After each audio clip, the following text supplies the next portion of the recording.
Depth میں نہیں جائیں گے، سرسری دیکھیں گے، تو وہ خیالات کا منبع بن جائے گا دماغ۔ یاد رکھیے گا کہ تیز آدمی منزل تک نہیں پہنچتا، سمجھدار پہنچتا ہے، کیونکہ تیز پھسل جاتا ہے۔ جو گھوڑے تیز بھاگتے ہیں اسی لیے کہا جاتا ہے وہ جلدی تھک جاتے ہیں۔ تیز بھاگیں گے ٹانگ کمزور ہو کے گر جائیں گے۔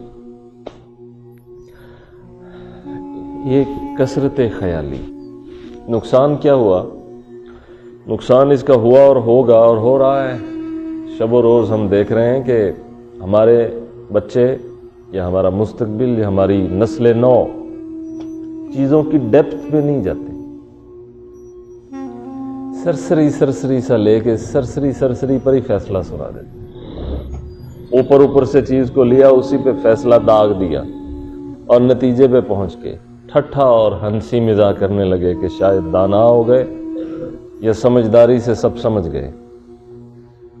اچھا، میں بریلر کی بات کر رہا تھا، پھر وہ کنٹرول شیڈ بننے لگے، پروڈکٹ تیار ہونے لگی، پھر مردہ بھی کھایا جانے لگا، کھلایا جانے لگا، سارا کچھ ہوتا ہے۔ پھر معاشرے میں جب کسی معاشرے کی تربیت نہ ہوئی ہو تو وہاں آپ کچھ بھی امید رکھ سکتے ہیں، وہ آپ کو کتے بھی کھلا سکتے ہیں، آپ کھا بھی جائیں گے۔ ہاں، کیونکہ دودھ میں پانی تو آپ بھی ڈال رہے ہیں۔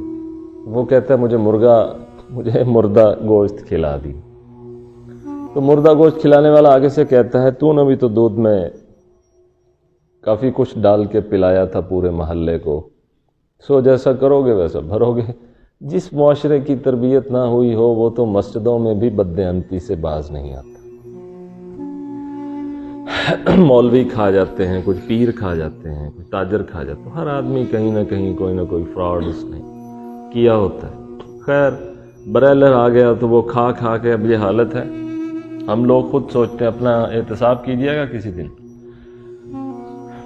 ہم اتنے زیادہ تیز ہو گئے ہیں اس کو کھانے سے کہ ایک منٹ ہم ایک خیال پہ جمع نہیں ہو سکتے۔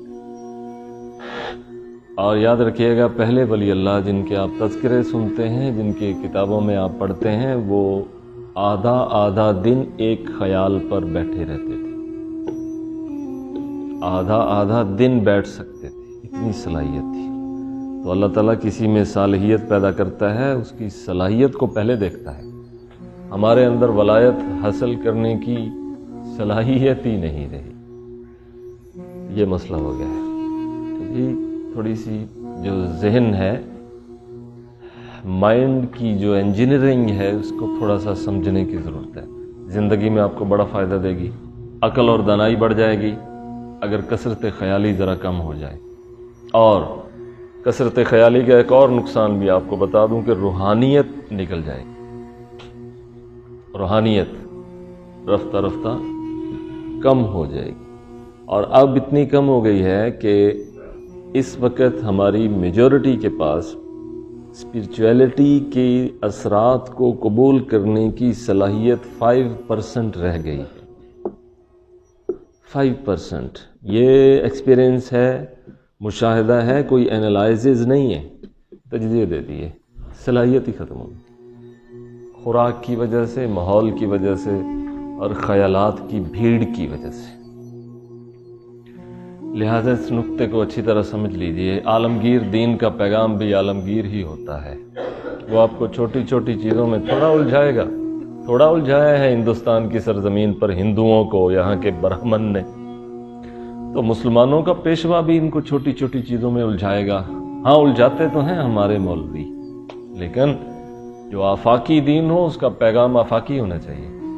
پرابلم از دیٹ کہ آپ کا ذہن اب اس قابل نہیں رہا کہ چیزوں کی ڈیپتھ میں جائے، اس کو گراؤنڈ پر اس کا فیکٹ دیکھے کیا ہے اور اس کے مطابق منصوبہ بندی بنائے۔ تو جب صلاحیت ہی نہیں ہوگی تو پھر اللہ تعالیٰ بے صلاحیت قوم کو قوموں کا لیڈر نہیں بناتا، ذہنی صلاحیت پیدا کرتا۔